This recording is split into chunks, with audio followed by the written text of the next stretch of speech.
राष्ट्रपति ने जगदीप धनखड़ का इस्तीफा किया मंजूर। प्रधानमंत्री नरेंद्र मोदी ने की अच्छे स्वास्थ्य की कामना। कल से ब्रिटेन और मालदीव की यात्रा पर रवाना होंगे पीएम। भाजपा ने की झारखंड विधानसभा के मॉनसून सत्र को लंबा करने की मांग। नेता प्रतिपक्ष बाबूलाल मरांडी बोले, 4 दिन का सत्र काफी छोटा। मैया योजना पर सरकार को घेरा।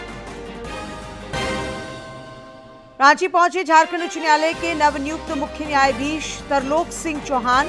मुख्य सचिव और न्यायिक अधिकारियों ने किया स्वागत। कल लेंगे पद की शपथ। और अधिकारियों से बैठक के बाद बोले उत्पाद मंत्री योगेंद्र प्रसाद, हर हाल में 1 सितंबर से लागू होगी उत्पाद नीति। स्वास्थ्य मंत्री ने 126 डॉक्टरों को दिया नियुक्ति पत्र।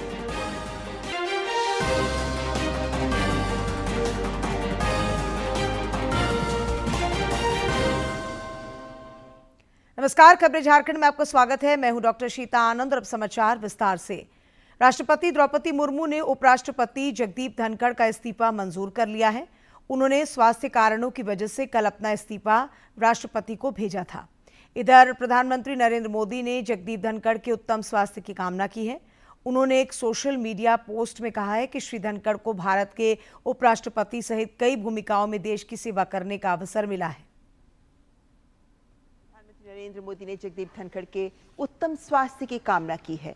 उन्होंने सोशल मीडिया एक्स पर अपने संदेश में कहा कि श्री जगदीप धनखड़ जी को भारत के उपराष्ट्रपति सहित कई भूमिकाओं में देश की सेवा करने का अवसर मिला है। मैं उनके उत्तम स्वास्थ्य की कामना करता हूं। प्रधानमंत्री नरेंद्र मोदी कल से 2 देशों की यात्रा पर रहेंगे। विदेश सचिव विक्रम मिस्त्री ने बताया कि श्री मोदी यूनाइटेड किंगडम के प्रधानमंत्री कीर स्टारमर के साथ चर्चा के लिए कल वहां की आधिकारिक यात्रा पर रवाना होंगे। विदेश सचिव ने बताया कि प्रधानमंत्री मालदीव के राष्ट्रपति डॉक्टर मोहम्मद मुइज़्ज़ू के निमंत्रण पर 25 और 26 जुलाई तक मालदीव का भी दौरा करेंगे। उन्होंने बताया कि प्रधानमंत्री 26 जुलाई को मालदीव की स्वतंत्रता की 60वीं वर्षगांठ पर आयोजित समारोह में मुख्य अतिथि होंगे। Dubai or Abu Dhabi, I think, for the COP meeting, that Dubai for the COP meeting. The Prime Minister on this occasion will be the guest of honor at celebrations to commemorate the 60th anniversary of the independence of the Maldives, which is on the 26th of July, 2025. As a coincidence, 2025 also happens to be the year when our 2 countries, India and the Maldives, are observing and marking 60 years of the establishment of diplomatic relations. संसद के monsoon सत्र का दूसरा दिन भी आज हंगामे की भेंट चढ़ गया। राज्यसभा और लोकसभा में विपक्ष का शोर शराबा जारी रहा, जिस कारण सदन की कार्यवाही बाधित हुई और आखिरकार कल सवेरे 11 बजे तक के लिए कार्यवाही को स्थगित कर दिया गया। प्रदेश भाजपा अध्यक्ष और नेता प्रतिपक्ष बाबूलाल मरांडी ने विधानसभा के छोटे मॉनसून सत्र पर सरकार को घेरा है।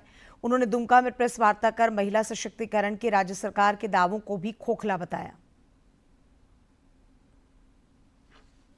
दुमका में भाजपा प्रदेश अध्यक्ष और नेता प्रतिपक्ष बाबूलाल मरांडी ने प्रेस वार्ता के दौरान कहा कि विधानसभा का मॉनसून सत्र 1 से लेकर 7 अगस्त तक चलेगा, लेकिन वास्तव में जो कामकाजी सत्र होगा वो मात्र 4 दिन का ही होगा। इस अल्प अवधि में सदन में जन समस्याओं और राज्य की ज्वलन समस्याओं पर चर्चा संभव नहीं है। उन्होंने ये भी कहा कि पार्टी विधायक दल की बैठक में सत्र को लेकर रणनीति तय की जाएगी। कहने को तो 1 तारीख से 7 तारीख का है सर, लेकिन वास्तव में जो सत्र होगी वो 4 सत्र ही होगा। पहला दिन तो शोक प्रस्ताव होता है, विधानसभा एडजॉर्न हो जाता है। 2 और 3 को सैटरडे और संडे है, वो भी समाप्त हो जाता है, तो बचता है 4, 5, 6 और 7। और राज्य में इतनी सारे ज्वलंत समस्या है, इतनी कम समय में कितना विषय क्या उठ पाएगा, अभी हम जब विधायक के साथ बैठेंगे तब हम लोग तय करेंगे कि भाई। श्री मरांडी ने महिला सशक्तिकरण के राज्य सरकार के दावों को भी खोखला बताया और कहा कि राज्य की बहुत बड़ी आबादी मैया समान योजना के लाभ से वंचित है। उन्होंने कहा कि दूसरी योजना शुरू करने की आड़ में राज्य सरकार मैया समान योजना को ठंडे बस्ते में डालने की तैयारी में है। बहुत बड़ी आबादी है 18 से 50 के बीच की, जिन लोगों को नहीं मिल रहा। और मैं तो आप सब लोगों से भी कहूँगा, कोई भी गांव चले जाइए और उस गांव में थोड़ा मेहनत करिए, एक दिन सर्वे कर लीजिए 18 से 50 की आयु की कितनी महिलाएं वहाँ हैं, कितने लोगों को मिल रहा है और कितने लोगों को नहीं मिल रहा है, तो पता चलेगा कि बहुत बड़ी आबादी है जिनको ही नहीं मिल रहा है। दूसरा क्या, जिसको इस महीना मिला या शुरू में मिला 1-2 महीना, फिर उसका बंद हो गया, फिर चौथा को मिल रहा है। यानी लगता है धीरे धीरे इस योजना को वो सरकार ठंडे बस्ते में डालने की तैयारी कर रहे। विकास और जन कल्याण के मुद्दे पर राज्य में फिलहाल बयानों के तीर खूब चल रहे हैं। विधानसभा के आगामी मॉनसून सत्र में ऐसे में सत्ता पक्ष और विपक्ष के बीच घमासान के आसार दिख रहे हैं। दुमका से आर.के. नीरद के। कांग्रेस का संगठन सृजन कार्यक्रम जारी है। हजारीबाग के बाद अब धनबाद में प्रशिक्षण कार्यक्रम का आयोजन हुआ, जिसमें पार्टी के प्रदेश सह प्रभारी डॉक्टर सिरिवेला प्रसाद और प्रदेश अध्यक्ष केशव महतो कमलेश भी शामिल हुए। इस दौरान संगठन मजबूती और विस्तार को लेकर मंथन हुआ। पार्टी के सह प्रभारी ने इस मौके पर धनबाद, बोकारो और गिरिडीह के पदाधिकारियों को कई निर्देश और सुझाव दिए। न्यायमूर्ति तरलोक सिंह चौहान कल झारखंड उच्च न्यायालय के मुख्य न्यायाधीश पद की शपथ लेंगे। राजभवन में राज्यपाल संतोष कुमार गंगवार उन्हें पद और गोपनीयता की शपथ दिलाएंगे। न्यायमूर्ति चौहान आज परिवार के साथ रांची पहुंचे।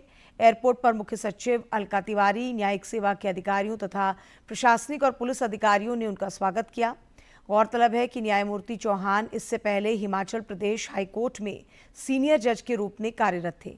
अब उन्हें झारखंड उच्च न्यायालय का मुख्य न्यायाधीश बनाया गया है।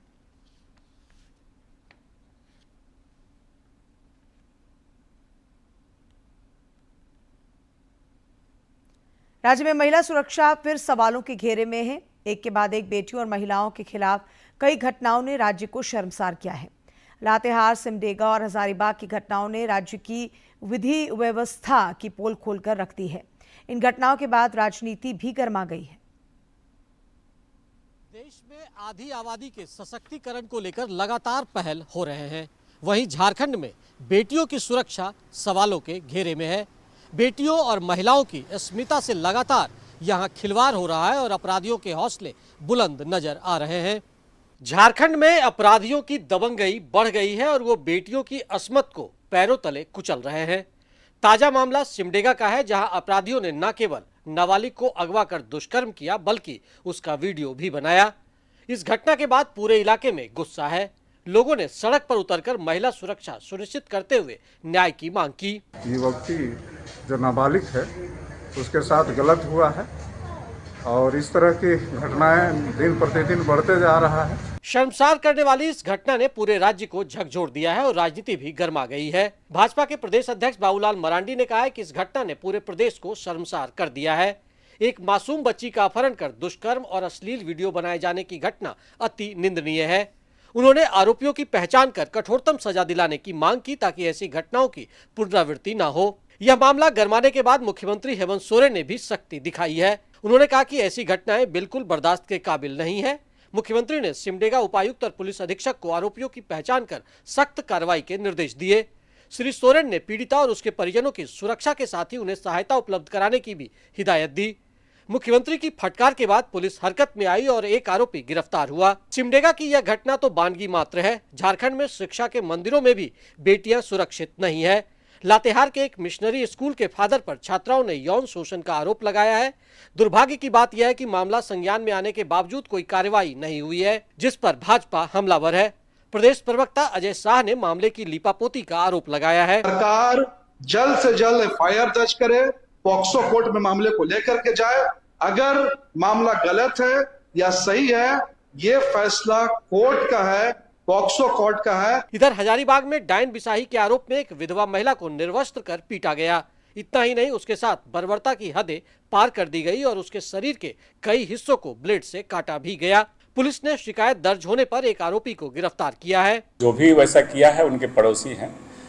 हम लोगों ने सभी को चिन्हित करके प्राथमिकी दर्ज कराई है और उसमें से अभी एक को हम लोगों ने गिरफ्तार किया है। बाकी जो 6 लोग हैं वो लोग फरार हैं। लेकिन हम लोग लगातार कार्रवाई कर रहे हैं। इन सभी घटनाओं के बीच सत्तारूढ़ कांग्रेस के प्रदेश प्रवक्ता राकेश सिन्हा ने कहा है कि सरकार विधि व्यवस्था को लेकर गंभीर है और दोषी बख्शे नहीं जाएंगे। हम अपराधियों के गिरेबान तक पहुंचते हैं और अपराधियों को जेल के शिकंजे के पीछे भेजने का भी काम करते हैं। ये सरकार की प्रतिबद्धता है। झारखंड में हाल के दिनों में आपराधिक घटनाएं बढ़ी है। एक तरफ जहां नक्सलवाद अब खात्मे की ओर है, वहीं अपराध का बढ़ता ग्राफ चिंताएं पैदा कर रहा है। भारतीय दर्शन में महिलाओं को पूजनीय माना गया है और उन्हें शक्ति का पर्याय भी समझा जाता है, लेकिन झारखंड में हालात इसके विपरीत दिख रहे हैं। सिमडेगा, लातेहार और हजारीबाग की घटनाएं राज्य की विधि व्यवस्था की पोल भी खोल रहा है, जहां अपराधी बेखौफ है और महिलाओं की सुरक्षा दांव पर है। डीडी न्यूज के लिए मनोज, गौरव और विकास के साथ मैं दिवाकर कुमार। धनबाद के IIT ISM में 3 दिवसीय बूट कैंप का आयोजन किया गया। इस दौरान केंद्र सरकार की ओर से संचालित एकलव्य मॉडल रेसिडेंशियल स्कूल के 10वीं और 12वीं कक्षा में अध्ययनरत जनजातीय बच्चों ने तकनीकी गुर सीखे।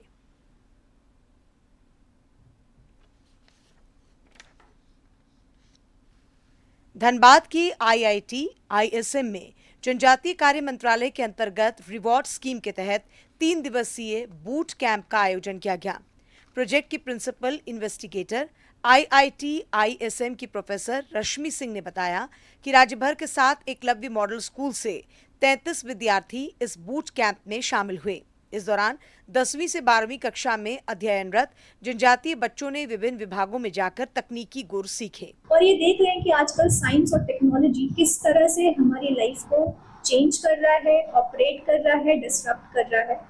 इससे इनका सिर्फ ना कि एक्सपोजर बढ़ेगा, बल्कि इनको और भी इस बात के लिए बल मिलेगा कि ये बच्चे जो कि आपके आदिवासी जनजातीय क्षेत्रों से आते हैं, ये बच्चे 12th के बाद भी आगे चल के साइंस और टेक्नोलॉजीज के एरिया में अच्छा और बेहतर काम करेंगे। उन्होंने बताया कि संस्थान में आरक्षण रहते हुए भी ट्राइबल सीटें खाली रह जा रही हैं, जिसके विकल्प के तौर पर इस कार्यक्रम के माध्यम से साइंस और टेक्नोलॉजी के क्षेत्र में जनजातीय समाज के बच्चों को प्रोत्साहित किया जा रहा है। और जो हमारा आरक्षण होते हुए भी जो सीटें खाली रह जा रही हैं, जो कि सबसे बड़ा उद्देश्य था इस 4 साल के प्रोजेक्ट को लिखने का, जिसके तहत आज ये बच्चे यहाँ पर आए हैं।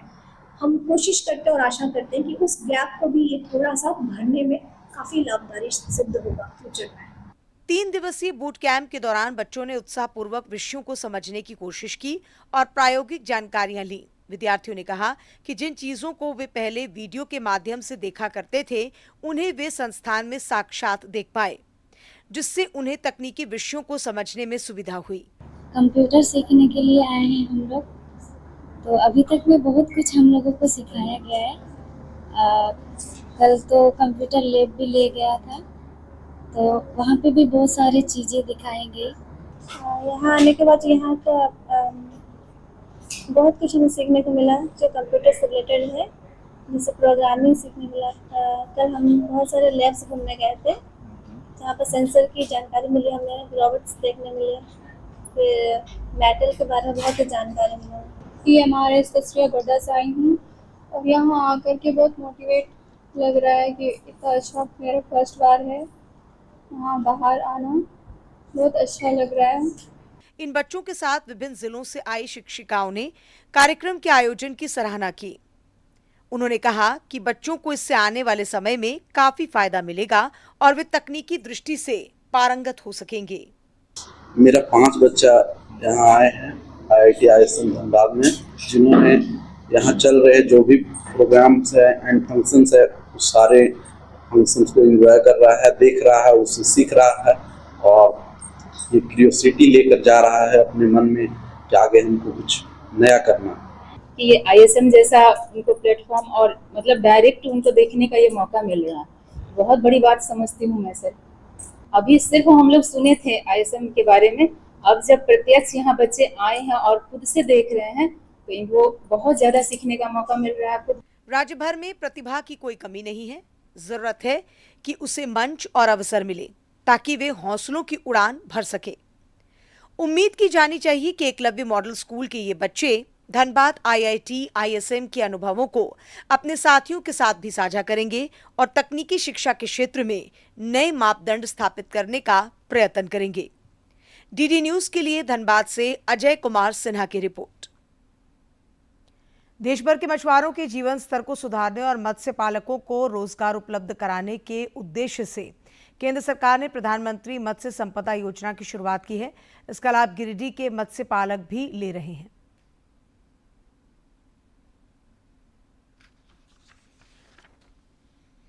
गिरिडीह के युवा इन दिनों केंद्र प्रायोजित प्रधानमंत्री मत्स्य संपदा योजना के तहत मछली पालन कर आर्थिक रूप से समृद्ध बन रहे हैं। लाभुक अरुण कुमार सिंह ने कहा कि आधुनिक तकनीक से मछली पालन करने से उत्पादन अधिक हो रहा है। मुझे पहले बहुत असुविधा होता था काम करने में। जब से मैं मत्स्य विभाग से जुड़ा और इससे जानकारी प्राप्त किया तो मैं एवं मेरे परिवार के अन्य लोग जाके शालीमार रांची से हम लोग प्रशिक्षण प्राप्त किए और नए टेक्निक से हम लोग काम करना शुरू किए। इस बीच प्रधानमंत्री मत्स्य संपदा योजना का शुभारंभ हुआ जिसमें मुझे बहुत फायदा मिला। वहीं लाभुक अनिल कुमार सिंह ने कहा कि योजना का लाभ मिलने से पहले जब मछलियों का उत्पादन होता था तो अधिकांश मछलियां मर जाती थीं, जिससे उन्हें नुकसान होता था। लेकिन योजना के तहत प्रशिक्षण मिलने के बाद मछलियों का उत्पादन सुरक्षित रूप से हो रहा है। पहले तो थोड़ा सा दिक्कत होता था, लेकिन मछली मर उड़ जाता था, लेकिन अब तो मछली तो हम अब सब सीख गए और अपने तैयार करके अब देते हैं। पूरा मेरा तालाब है, 7 तालाब है, उसी में अपना तैयार करते हैं बुलडोजर और उसी में सुई दे के और जहाँ जहाँ मत्स्य विभाग से मिलेगा और मिलता है वहाँ वहाँ लगा के डालते हैं। मत्स्य पालक चंद्रजीत कुमार सिंह ने कहा कि उनके पिता को प्रधानमंत्री मत्स्य संपदा योजना का लाभ मिला है और पढ़ाई के बाद समय निकालकर वो पिता के साथ मिलकर मछली पालन करते हैं। उन्होंने कहा कि सरकार का सहयोग मिलता रहा तो वे काफी मात्रा में मछली उत्पादन कर पाएंगे। यहाँ पे हम लोग स्पॉन्ज का उत्पादन करते हैं और मैं आपके चैनल के थ्रू ये कहना चाहूँगा कि अगर हम लोग को मत्स्य विभाग से और अगर सहयोग मिले तो हम लोग गिरिडीह जिले को मत्स्य उंगलिकाएँ और स्पॉन्ज में कमी होने नहीं देंगे। जो सुनते हैं कि जो बंगाल से आता है यहाँ पे उसको हम लोग अगर हम लोग का सहयोग सर का सहयोग मिला हम लोगों को तो हम लोग पूरी तरह लगन और मेहनत के साथ यहाँ पर उत्पादन इतना बढ़ाएंगे कि गिरिडीह जिले को हम लोग इसमें कमी होने नहीं देंगे। हम लोग जिला मत्स्य पदाधिकारी मुजाहिद अंसारी ने बताया कि प्रधानमंत्री मत्स्य संपदा योजना का लाभ जिले के काफी लोगों को मिला है और इससे मछली उत्पादन बढ़ा है। इस योजना के तहत 60% की अनुदान राशि सरकार की ओर से दी जा रही है, जिससे मत्स्य पालकों को आर्थिक संबल मिल रहा है। केज कल्चर के माध्यम से मछली पालन कैसे करें उसके समझ में केज का संरचना विकसित करने का था, वो है हैचरी निर्माण का स्कीम रहा। इसमें बायोफ्लॉक तालाब टोटल आप कह सकते हैं कि 47 स्कीम्स इसके अधीन जो है संचालित रहा। प्रधानमंत्री मत्स्य संपदा योजना ने न केवल पारंपरिक रूप से मत्स्य पालन कर रहे मत्स्य पालकों के लिए वरदान साबित हुआ है, बल्कि नव युवकों का रुझान भी इस ओर अधिक हुआ है। वे बेहतर तकनीक से मत्स्य पालन कर आर्थिक रूप से सशक्त बन रहे हैं।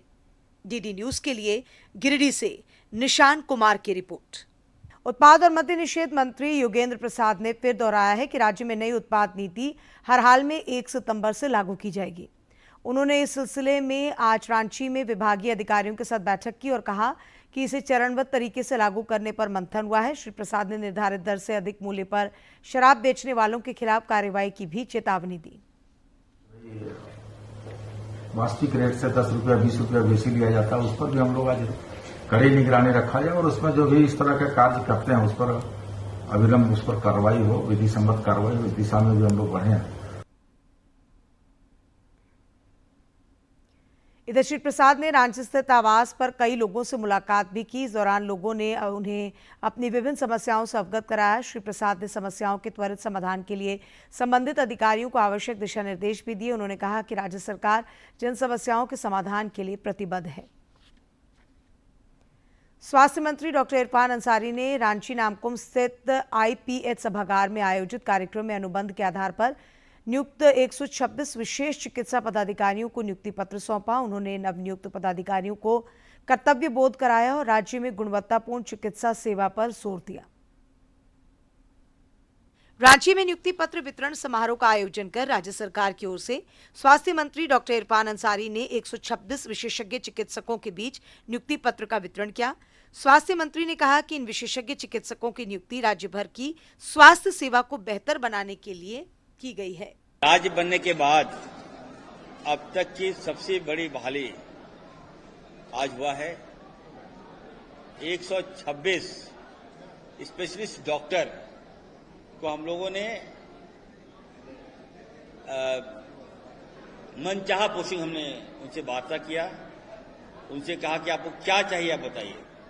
स्वास्थ्य मंत्री डॉक्टर इरफान अंसारी ने कहा कि झारखंड के स्वास्थ्य सुविधाओं को हाईटेक करने के लिए सरकार ने ये कदम उठाया है। उन्होंने कहा कि आने वाले 5 महीनों में राज्य में स्वास्थ्य सुविधाएं बेहतर होंगी। इस दौरान उन्होंने अगले फेज में 10,000 चिकित्सा कर्मियों की बहाली, बाइक एम्बुलेंस की व्यवस्था और 5 मेडिकल कॉलेजों की स्थापना की बात कही। हॉस्पिटल को भी ठीक करने की जवाबदेही मैंने दिया है। हॉस्पिटल को हाईटेक करें आप, जो रिक्वायरमेंट है आपको, चाहे आपको जो मशीनें चाहिए, आपको जांच में कोई अच्छी मशीन चाहिए तो आप हमको बताइए, आपको सीटी स्कैन चाहिए तो बताइए, एक्सरे मशीन चाहिए तो बताइए, एमआरआई मशीन चाहिए तो बताइए, लेकिन बढ़िया कर दीजिए आप। स्वास्थ्य विभाग के मुख्य सचिव अजय कुमार सिंह ने बताया कि फाइनेंशियल बिड के तहत विशेषज्ञ चिकित्सकों की नियुक्ति प्रक्रिया को देश में पहली बार अपनाया गया है।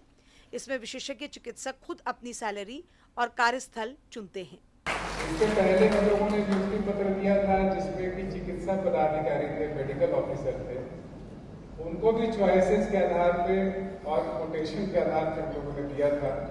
लेकिन विशेषज्ञ चिकित्सकों को पहली बार और इतनी संख्या में हम लोग पहली बार नियुक्ति पत्र देने जा रहे हैं।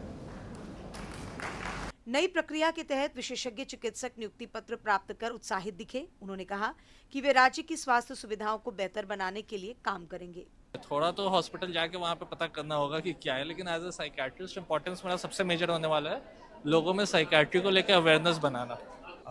इतने स्पेशलिस्ट मेडिकल ऑफिसर्स को दूर दराज के हॉस्पिटल्स में पोस्टिंग दी गई है और माननीय मंत्री जी का जैसा सोच है उसी के कर कमलों पे हम लोग चल रहे हैं और उसी चीज को हम लोग फॉलो कर रहे हैं। राज्य सरकार ने राज्य में स्वास्थ्य सेवा में सुधार की दिशा में कदम बढ़ाया है। इसके तहत राज्य भर में केवल विशेषज्ञ चिकित्सा कर्मियों की ही नियुक्ति नहीं हो रही है, बल्कि राज्य की स्वास्थ्य सुविधाओं को हाईटेक बनाने की ओर काम हो रहा है, जो कि आने वाले दिनों में कारगर साबित हो सकेगा। डीडी न्यूज के लिए रांची से प्रताप की रिपोर्ट। पलामू के हुसैनाबाद थाना क्षेत्र में वाहन चेकिंग के दौरान एक मोटरसाइकिल में सवार 2 अपराधियों को पुलिस ने गिरफ्तार किया है। इन अपराधियों के पास एक देसी कट्टा, कारतूस, एक मोटरसाइकिल और 2 मोबाइल फोन बरामद किए गए हैं। पुलिस ने दोनों को जेल भेज दिया है। धनबाद पुलिस लगातार साइबर अपराध के खिलाफ मुहिम चला रही है। पुलिस ने गुप्त सूचना के आधार पर मोटरसाइकिल से बंगाल की ओर जा रहे 2 साइबर अपराधियों को गिरफ्तार कर लिया है। उनकी निशानदेही पर एक अन्य साइबर अपराधी को भी पुलिस ने पकड़ा है। इन अपराधियों के पास से कई एटीएम कार्ड और मोबाइल फोन बरामद किए गए हैं। इस संबंध में उनके द्वारा और भी अन्य व्यक्ति जो संलिप्त हैं साइबर अपराध में उनकी सूचना दी गई। इसके आधार पर एक अन्य व्यक्ति को भी गिरफ्तार किया। कुल मिला के अभी तक 3 व्यक्तियों को कालूगधा नोटिस से गिरफ्तार किया गया है और उनके पास से 2 एटीएम कार्ड और मोबाइल, जिससे वो साइबर क्राइम करते थे, और एक बाइक बरामद। और अंत में मुख्य समाचार एक बार फिर।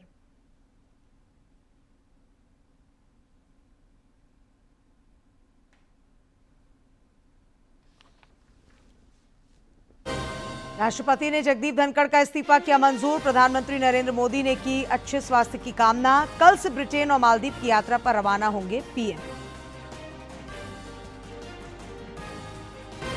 भाजपा ने की झारखंड विधानसभा के मानसून सत्र को लंबा करने की मांग। नेता प्रतिपक्ष बाबूलाल मरांडी बोले 4 दिन का सत्र काफी छोटा।